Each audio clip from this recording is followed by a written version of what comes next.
어떤 분이 저를 찾아오셨어요.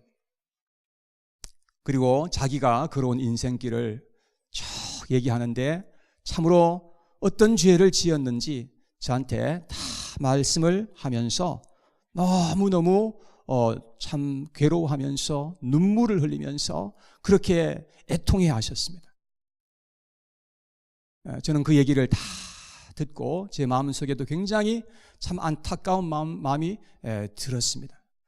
그 얘기를 다 듣고서 제가 그분께 이렇게 물었습니다. 예수님이 당신을 위해서 십자가에서 피 흘리시고 대속의 죽음을 죽으셨다는 사실을 믿으시나요? 라고 물었더니 그분이 그렇다고 했습니다. 그래서 제가 또 물었습니다. 그러면 당신의 죄를 인정하시고 하나님 앞에 회개하셨습니까? 라고 물었을 때 그분은 역시 그렇다고 대답했습니다. 그래서 제가 그랬습니다. 그렇다면 하나님께서 당신의 죄를 다 용서해 주신 것이라고 말씀을 드리면서 그 사실을 믿는 것이 진짜 믿음이라고 제가 그렇게 말씀을 드렸더니 그분이 믿는다는 거예요. 그래서 제가 그분과 함께 기도하고 위로하고 그리고 제가 돌려보냈어요. 그런데 한동안 얼마 안 가서 다시금 그분이 저를 찾아와서 동일한 문제로 저한테 얘기를 하면서 또 괴로워하는 거예요. 너무너무 괴로워하고 눈물을 흘리시면서 그러시는 것입니다. 그렇게 하기를 몇 차례 더 했습니다. 그러다가 나중에는 결국은 믿음을 떠나서 세상적으로 살아가시는 그러한 모습을 보았습니다. 그분은 두 가지를 못한 거죠. 첫째는 자기 자신을 용서하지 못한 것이고 두 번째는 하나님의 용서를 마음에 받아들이지 못한 것이죠. 결국은 하나님을 떠나는 그러한 안타까운 일이 있었던 것을 저는 경험하면 지금도 그 생각이 생생하게 떠올라 있습니다. 우리가 이 세상에 살아갈 때에 죄 용서함의 확신이 없이 살아간다는 것은 이것은 정말로 우리에게 너무나 치명적인 것임을 우리는 생각해야 합니다. 여러분, 나의 죄에 대해서 절망하고 괴로워하는 것 여러분 있어야죠. 반드시 그러한 것이 꼭 우리에게 필요합니다. 근데 그것도 중요하지만 그것보다 어쩌면 더 중요한 것은 우리가 죄 용서함의 확신을 가지고 살아가는 것입니다. 하나님이 나의 죄를 다 용서해 주셨다는, 혹시 사람들마다 자기의 그 죄 때문에 정말 괴로워하는 그러한 것이 좀 다를 수는 있어요. 어떤 사람은 그냥 절망적이고 그럴 수도 있지만 조금 덜 절망하는 그런 일이 있을지라도 그래도 정말 우리가 가져야 되는 것은 하나님께서 나를 위해서 정말 모든 죄를 용서해 주셨다는 그런 그 큰 확신을 가지고 이 세상에 살아가야 한다는 것입니다. 저는 오늘 여러분들에게 죄 용서함의 확신이라는 그런 제목으로 함께 말씀을 나누려고 합니다. 성경에 보면은 위대한 약속들이 많이 기록되어 있는데 그 중에 한 가지는 죄 용서함의 약속입니다. 하나님은 내가 너를 반드시 용서해 주시겠다는 언약을 우리에게 하셨어요. 그 약속을 하시면서 그렇게 우리에게 말씀해 주셨습니다. 하나님이 저와 여러분들에게 제일 첫 번째로 해주고 싶어하는 것이 뭐냐? 그것은 죄 용서예요. 여러분, 왜냐하면은 성경에 보니까 하나님과 사람 사이에는 우리가 눈으로는 보지 못하지만 죄의 담이 높이 쳐 있는 거예요. 죄의 장벽, 멕시코하고 미국하고 지금 그런 철의 장벽을 세운다 그러는데 그런 장벽은 또 유도 아니에요. 죄의 장벽이 쫙 쳐져 있어가지고 하나님께서 우리에게 다가오셔서 은혜를 베푸시고 축복하시는 그러한 일이 임하지 못하게 하고 사람들은 어둠 속에서 방황하며 살아갈 수밖에 없는 거예요. 우리의 모든 삶이 어둠의 삶이고 그래서 절망하게 되고 마지막에는 결국은 멸망하게 되는 그런 인생을 다 이 세상의 사람들이 살아가고 있다는 것입니다. 또 성경에 보니까 하나님과 사람 사이에는 간격이 있다는 거예요. 그래서 죄로 말미암아서 이 생겨진 엄청난 간격인데, 그래서 하나님은 사람들에게 가까이 다가오실 수가 없으셨고, 그리고 사람들은 하나님의 영광에 이르지 못하였더라고 로마서 3장 23절에 보니까 그렇게 기록하고 있습니다. 그래서 우리 하나님께서는 특단의 방법을 취하셔야 했던 것입니다. 그것이 뭐냐 하면 하나님께서 하나님의 독생자, 하나님의 아들, 그분을 세상에 보내실 때에 희생제물로 보내주시기로 하신 것입니다. 그래서 예수님이 하나님의 어린 양으로서 이 세상에 오셔서 여러분과 저의 모든 죄를 다 본인이 짊어지시고, 그리고 십자가에서 피를 흘리셨는데 그 피는 언약의 피를 예수님이 흘려주셨던 것을 말씀하고 있는 겁니다. 그래서 죄의 높고 견고한 담을 완전히 허물어 버리시는 것입니다. 그리고 죄로 말미암아 생겨진 그 엄청난 간격을 다 메꾸셔서 평지를 만들어 버리시는 것입니다.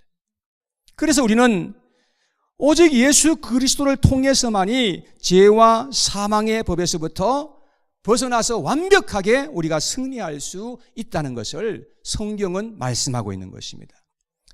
그래서 로마서 7장을 읽어보면 우리가 예수님을 믿고 믿음의 삶을 지금 살고 있다고 하지만 여전히 우리는 죄성이 있는 이 육체를 입고 살아가고 있기 때문에 죄를 짓지 않고 완벽하게 살아갈 수 있는 사람은 이 세상에 한 사람도 없다고 말씀하고 있는 겁니다. 그래서 우리가 곤고하다는 것입니다. 때로는 우리가 해야 하는 것, 그것을 하지 않을 때가 있고, 하지 말아야 하는 것은 또 해야 되는, 하고 있는 내 자신의 모습을 우리가 보게 된다는 것입니다. 페인트가 젖었으니까 만지지 마시오 하고 사인을 붙여놨으면 안 만지면 될 거 아니에요. 근데 우리의 마음속에는 진짠가 싶어가지고 만지고 싶은 그런 습성이 우리에게 있더라는 거예요. 하나님께서 하지 말라 하는 것 우리가 안 해야 되는데 하고 싶은 생각이 드는 거예요. 하나님께서 하라 하는 거 안 하고 싶은 그런 게 우리의 마음속에 있다는 말이에요. 우리는 이 세상에 살아가면서 여전히 죄와 치열하게 싸워야 하는 그러한 가운데 있다는 것을 로마서 7장은 말씀합니다. 죄가 우리를 결코 그냥 내버려 두지 않는다는 것입니다. 그래서 예수 그리스도를 믿고 하나님의 백성들이 된 사람들은 죄와 계속해서 싸우면서 이 세상을 살아가게 된다는 것을 말씀하고 있습니다. 여러분, 참으로 놀라운 것은 사탄은 한순간도 쉬는 일이 없다는 것입니다. 사탄에게는 커피 타임도 없다는 것입니다. 계속해서 사탄은 우리를 공격하고 넘어뜨리고 고통에 빠뜨리기 위해서 역사하고 있는 그러한 사탄의 역사가 있다는 것을 성경은 분명하게 말씀을 하고 있습니다. 그래서 사도 바울은 로마서 7장 24절에 고백하기를 오호라 나는 곤고한 자로다. 누가 이 사망의 몸에서 나를 건져내랴 하면서 꼭 절망하고 있는 것 같은, 꼭 실패하고 자기가 연약한 모습인 것 같이 그렇게 고백을 한 다음에 바로 다음 절에 이렇게 고백합니다. 우리 주 예수 그리스도로 말미암아 하나님께 감사하노라 하면서 담대하게 외치는 그러한 모습을 볼 수 있습니다. 여러분, 오직 예수 그리스도만이 우리를 죄의 법에서부터 완벽하게 우리를 벗어나게 하시고 자유하게 하시는 그런 분이신 것임을 여러분 꼭 믿으시기를 바랍니다.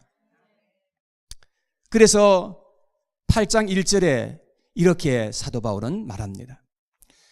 8장 1절 말씀을 띄워주시기 바랍니다. 없습니까? 8장 1절 말씀 같이 한번 읽어볼까요? 성경에서 다 같이 시작. 그러므로 이제 그리스도 예수 안에 있는 자에게는 결코 정죄함이 없나니 그랬습니다. 여기에 보니까 결코 정죄함이 없다 그랬죠? 이렇게 선포하고 있는 것입니다. 이 말은 더 이상 우리가 죄인 취급받지 않는다는 말씀인 것입니다. 더 이상 지옥의 자식이 되지 않는다는 그런 뜻인 것입니다. 여러분, 누구에게 언제 이런 놀라운 하나님의 축복이 임한다고 말씀하고 있는 것입니까? 오늘 이 말씀에 보니까 예수 그리스도 안에 있는 자에게는, 예수 그리스도 안에 있다는 말은 예수 그리스도를 내가 믿고 영접해서 하나님으로부터 의롭다 칭함을 받는 모든 자들에게 가르쳐서 말씀하시는 거죠. 하나님이 우리는 아직까지 완벽하지 않은데, 아직도 지금 실수하고 범죄하는 그런 것도 있는데, 그런데도 불구하고 하나님이 너는 의로운 자야 라고 그렇게 칭해 준다는 것입니다. 그래서 로마서 4장 5절 말씀에 같이 한번 읽어봐요. 시작. 이를 아니할지라도 경건하지 아니한 자를 의롭다 하시는 이를 믿는 자에게는 그 믿음을 의로 여기시나니. 자, 첫째는 일을 하지 않았다는 거예요. 우리가 하나님을 위해서 일을 했으면 얼마나 했습니까? 일한 것이 없어도, 경건하지도 아니한 자를, 경건한 거 없죠? 우리의 자신을 들여다보면 정말로 우리의 속을 들여다볼 수 있는 그런 무슨 렌즈가 있다고 한다면 진짜 참 우리는 걸어 다닐 수도 없을 것 같아요. 너무너무 죄악된 것이 많기 때문에. 자, 그런데 여기 보니까 자기를 의롭다 하시는 그 하나님을 믿는 자에게는 그 믿음을 보시고 우리를 의롭다 여겨주신다는 거예요. 아직은 우리가 의롭지 않아요. 그죠? 아직까지 부족한 것이 많은데, 그런데도 불구하고 우리를 의롭다 여겨주신다는 거예요. 자, 그러면서 6절 이하에 한번 보면 이렇게 기록하고 있습니다. 일한 것이 없이 하나님께 의로 여기심을 받는 사람의 복에 대하여 다윗이 말한 바, 불법이 사함을 받고 죄가 가리워짐을 받는 사람들은 복이 있고 주께서 그 죄를 인정하지 아니하실 사람은 복이 있도다 함과 같으니라. 자, 여기에 보니까 이 불법이 사함을 받는다는 거죠. 그리고 그 죄를 하나님께서 인정하지 않는다는 거죠. 자, 그래서 예수 그리스도를 믿고 의롭다 칭함을 받는 사람들은 아직도 완벽하지 않지만 하나님께서 우리의 죄를 가리워 주시고 죄를 인정하지 않으시는 그러한 것을 말씀하고 있는 거죠. 자, 이러한 사람은 복 있는 사람들이다. 이러한 사람들은 결코 정죄함이 없다라고 성경은 말씀해 주고 있는 것입니다. 정죄라는 이 단어는 아주 상당히 재미있는 말인데요. 법정에서 쓰는 말입니다. 재판관이 예를 들어서 어떤 사람에게 유죄를 선고하게 되면 그 사람은 정죄를 받는 겁니다. 그 사람은 죄인이 되는 거예요. 그리고 모든 형벌을 받아야만 되는 거죠. 그런데 어떤 사람에게 법관이 무죄를 선고했습니다. 무죄를 선고하는 그 순간부터 그 사람은 정죄를 받지 않게 되고 자유인이 되는 것입니다. 사랑하는 여러분, 우리의 영원한 재판장이신 하나님께서 이용구는 무죄라고 땅 하면 그 순간부터 저는 자유인이 되고요, 저는 의인 취급받게 되고요, 정죄가 없다고 성경은 말씀하고 있는 겁니다. 여러분, 성경에 그렇게 나와 있죠? 맞습니까? 네. 성경에 보니까 그렇게 나와 있습니다. 근데 그 이유가 8장 2절에 나와 있어요. 8장 2절에 보니까 이는 그리스도 예수 안에 있는 생명의 성령의 법이 죄와 사망의 법에서 너를 해방하였기 때문이다. 이렇게 말씀합니다. 여러분, 그 이유가 바로 여기에 있는 것입니다. 죄의 법과 사망의 법을 말씀하고 있는데 한 가지 법을 더 추가한다면 율법입니다. 이러한 법에서부터 우리가 완전히 해방되게 되었다는 것을 말씀하고 있는 것입니다. 에베소서 2장 14절 15절에 보니까 이렇게 말씀했어요. 그는, 예수님은 우리의 화평이신지라 둘로 하나를 만드사 원수된 것 곧 중간에 막힌 담을 자기 육체로 허시고 법조문으로 된 계명의 율법을 폐하셨으니 이는 이 둘로 자기 안에서 한 세 사람을 지어 화평하게 하시고, 그랬죠? 두 가지를 말씀하셨는데, 첫째는 예수님이 자기의 육체로 그 하나님과 사람 사이에 막혀있던 그 담을 다 허셨다는 것이고, 두 번째는 율법을 다 폐하여 주셨다는 것입니다. 그래서 이러한 모든 죄의 법, 사망의 법, 율법이 우리에게 치명적인 해를 더 이상 주지 못하도록 예수님께서 우리에게 해방을 허락하셨다, 그렇게 말씀을 합니다. 자, 그러면 도대체 어떻게 이런 일이 있을 수가 있는 겁니까? 세상에는 아예 없는 이야기죠. 세상 어디에도 이런 이야기가 없어요. 근데 어떻게 하나님께서는 의로우신 하나님이신데 어떻게 죄인을 의롭다 이렇게 말씀하실 수가 있느냐 하는 것입니다.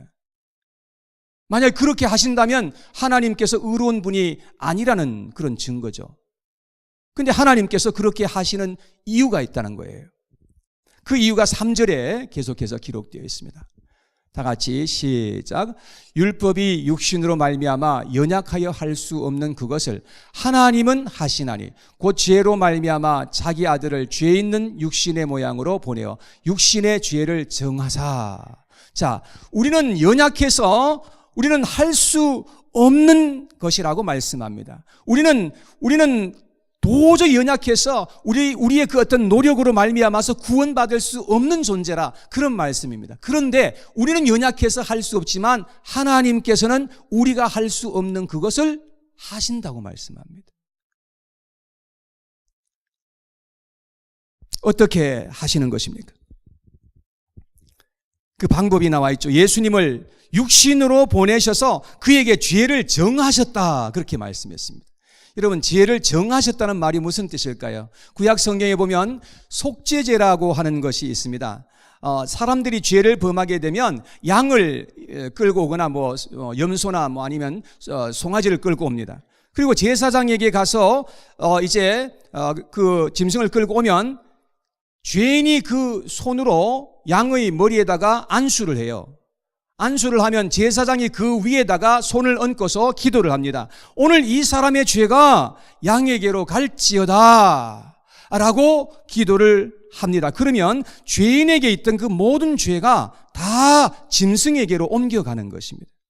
그래서 사람의 죄가 짐승에게 전가되었다라고 그렇게 말씀을 합니다. 그때에 제사장은 칼로 양을 찔러서 죽입니다. 피가 철철철철 막 나죠. 그리고 양이 그렇게 죽어요. 죽고 그 죽은 것으로 끝나는 것이 아니라 그 양의 이 몸을 다 이제 불태워서 제사를 하나님 앞에 드리는 것입니다. 그렇게 해서 제사가 끝나는 것입니다. 그러면 죄인이 마땅히 형벌을 받아야 하는데도 불구하고 죄인은 벌을 받지 않고 대신 짐승이 형벌을 받고 그렇게 피를 흘리고 그렇게 죽게 되었다는 것입니다. 여러분, 이때 사용하는 말이 양에게 죄를 정한다, 이런 말을 쓰는 겁니다. 사랑하는 여러분, 우리가 하나님 앞에 내가 죄인입니다, 내가 죄인임을 자백하고 나갈 때에 하나님은 우리의 모든 죄를 예수님에게 다 정하신다는 것입니다. 그래서 예수님이 우리의 죄를 다 담당하게 하시는 거예요. 왜냐? 예수님께서 우리의 죄를 위해서 대속하여 죽으셨기 때문에 그렇습니다. 그래서 이사야서 53장 6절에 보니까 이렇게 말씀을 합니다. 53장 6절을 제가 한번 찾아서 읽어드릴게요. 이사야서 53장 6절 말씀에 보니까 아주 유명한 말씀이죠.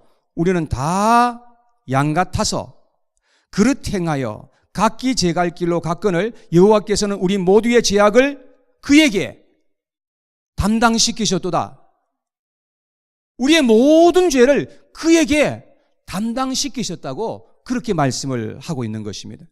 그리고 요한복음 1장 29절에 침례 요한이 예수님이 다가오시는 것을 보고서 이렇게 고백했습니다.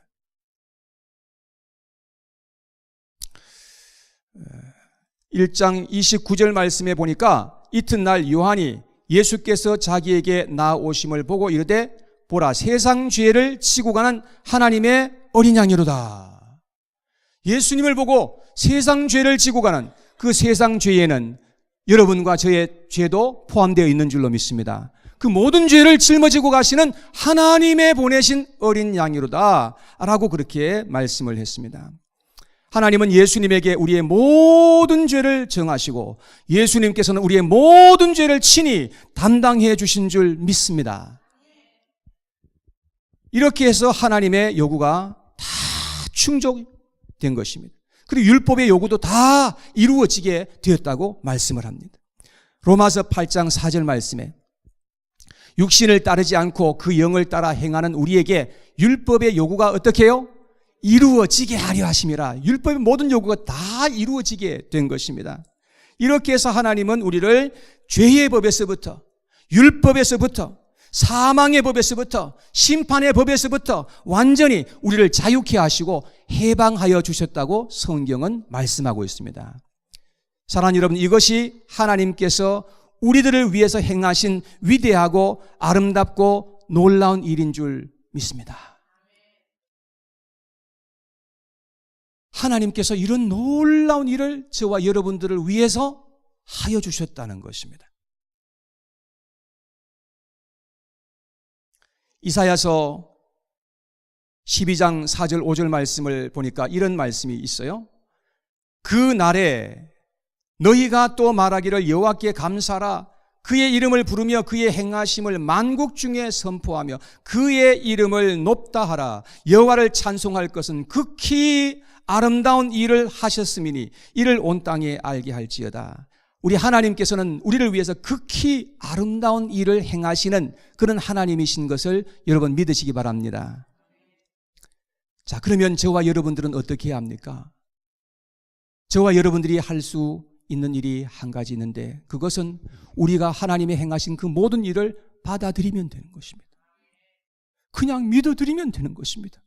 그러면 하나님의 놀라운 약속과 축복이, 하나님의 그 은혜가 우리에게 풍성하게 임하는 그런 놀라운 은혜를 경험하게 될 겁니다. 믿으십니까?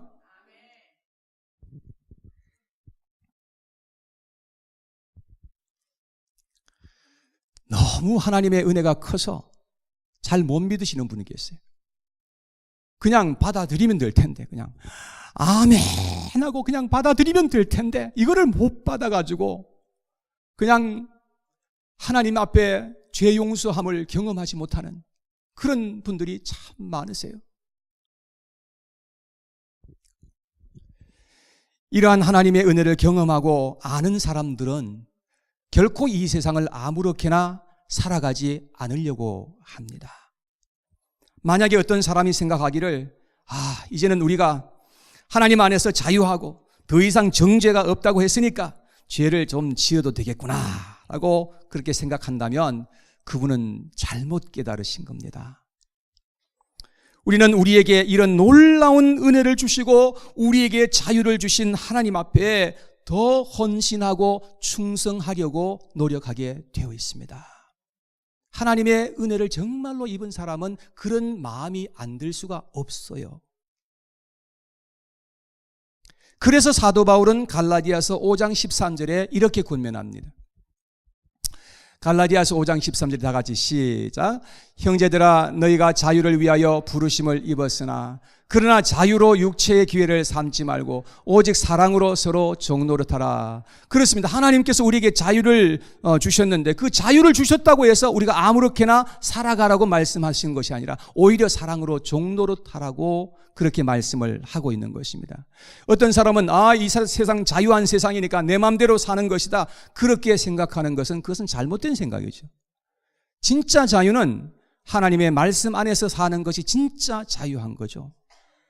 여러분 그러한 자유가 저와 여러분들에게 다 있었으면 좋겠습니다. 여러분 이렇게 우리가 죄 용서함의 확신 가운데서 살아갈 때에 그리할 때 우리의 마음의 평안과 자유함을 경험하게 되는 것입니다. 이것이 바로 하나님께서 저와 여러분들에게 진정 주시고자 하시는 참된 선물이라는 것을 믿으시기를 바랍니다. 이런 놀라운 하나님의 약속을 믿고 살아가는 저와 여러분들 되시기를 축원합니다. 이사야서 55장 8절 말씀에 보면 이렇게 말씀합니다.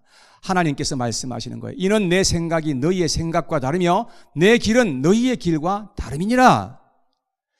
여러분, 이 말씀을 하셨을 때 하나님께서 바로 전에 무슨 말씀을 하셨는가 하면 이스라엘 백성들에게 너희는 제발 나한테로 좀 돌아와라. 돌아오면 내가 너희들을 너그럽게 다 용서해 주겠다. 약속하신 말씀을 하신 다음에 바로 이 말씀을 하신 거예요. 이런 인간의 생각은 누가 나에게 범죄하고 나한테 악하게 하잖아요. 그러면 어떤 생각과 마음이 드는가 하면 두고 그냥 씹어가지고 그냥 말하고 또 말하고 하면 조금 마음이 시원한 것 같고, 내가 저 인간 어떻게 해야지 하면서 원수를 꼭 좀 갚아주고 싶은 그런 마음이 우리의 마음속에 드는 것이 인간의 마음이에요. 그런데 하나님의 생각은 저와 여러분들의 그런 생각과 다르다는 것을 지금 말씀하는 거예요. 하나님의 생각은 그렇지 않다는 거예요. 우리 생각하고 달라요. 인간의 생각은 베드로의 말 속에 들어있어요. 베드로는 예수님께 이렇게 말했습니다. 이웃이 내게 죄를 범하면 7번까지 용서하오리까. 7번이라고 하는 것은 엄청나게 막 그냥 불려가지고 지금 얘기한 거예요. 7번까지. 한국 사람들은 아마 3번까지는 용서해 줘야 되지 않겠습니까? 뭐 이렇게도 얘기했겠죠. 왜냐하면 한국 사람은 그런 말 잘하잖아요. 어떤 사람이 막 그냥 잘못하면 한두 번이 아니고 말이지 뭐. 그러면서 한 번, 두 번도 아니고 막 그냥 그러면서 막 그냥 그러잖아요. 그러니까 아마 한국 사람들은 3번까지는 용서가 가능할 것 같은 생각이 듭니다. 근데 베드로는 7번. 그러니까 예수님께서 뭐라고 그래요? 7번에 70번까지라도 용서해 주라고 그렇게 말씀을 하세요. 490번. 근데 정확하게 490번까지만 하고 491번은 그때부터는 용서하지 말아라 이런 뜻이 아니고 계속해서 용서해 주고 또 용서해 주시고 계속해서 용서해 주라는 거예요. 이렇게 살아가는 것이 주님께서 우리에게 바라시는 바이시고, 이것이 바로 하나님께서 우리에게 향하신 하나님의 마음이라는 것을 알게 되는 거예요. 하나님은 용서의 하나님이신 것을 믿으시기를 축원합니다. 자, 그런데 질문이 하나 생겨요. 그런데 우리가 지은 과거의 죄는 이렇게 해서 다 용서함을 받았다고 한다면, 그러면 앞으로 살아가면서 지을 죄는 그럼 어떻게 되냐? 예. 제가 질문을 한번 던져볼게요. 예수님께서 십자가에서 못 박혀 돌아가실 때 여러분들의 지은 과거의 죄만 다 해결해 주시고 용서해 주셨을까요? 아니면 앞으로 여러분들이 미래에 지을 죄까지도 다 용서하시고 해결해 주셨을까요?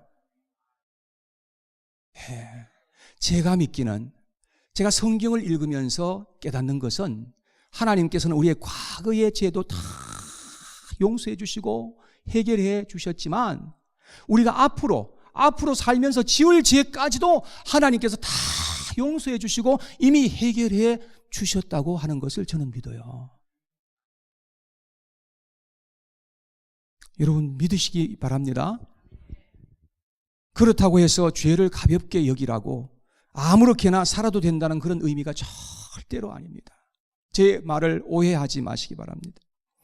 이 말은 오히려 우리는 죄를 더 미워하고 죄와 싸워야 한다는 의미예요. 히브리서 12장에 보면 너희가 죄와 싸우되 피 흘리기까지는 하지 않았다고 이런 말씀이 있어요. 우리는 죄를 짓지 않기 위해서 얼마나 노력해야 되느냐? 피 흘리기까지 우리가 죄와 싸워야 된다는 것을 성경은 이렇게 말씀하고 있어요. 사랑하는 여러분, 죄와 싸우시기 바랍니다. 성경에 보니까 이웃과 싸우라는 말은 한 군데도 안 나와요. 내 죄와 싸우라는 거예요. 내 속에 지금 일어나고 있는 많은 그 죄와 싸우라고 그렇게 말씀했어요. 언제까지? 피 흘리기까지 싸우라고 그렇게 말씀을 했습니다.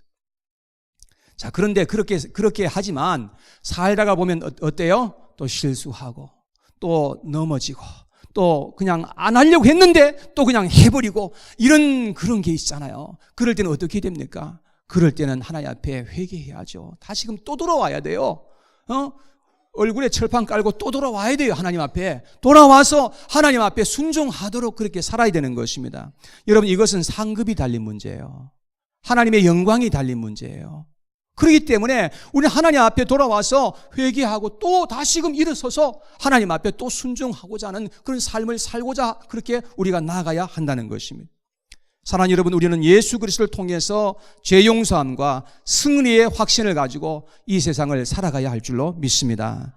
사도 바로 말하기를 우리가 이 땅에 살아갈 때에 참 많은 고난과 시험과 공격 속에서 산다는 것을 이제 로마서 7장과 8장에 계속해서 많이 말씀을 하십니다. 그런데 마지막에 이제 말씀을 마치면서 로마서 8장 37절에 이렇게 말해요. 그러나 이 모든 일에 우리를 사랑하시는 이로 말미암아 우리가 넉넉히 이기느니라, 이렇게 말씀해요.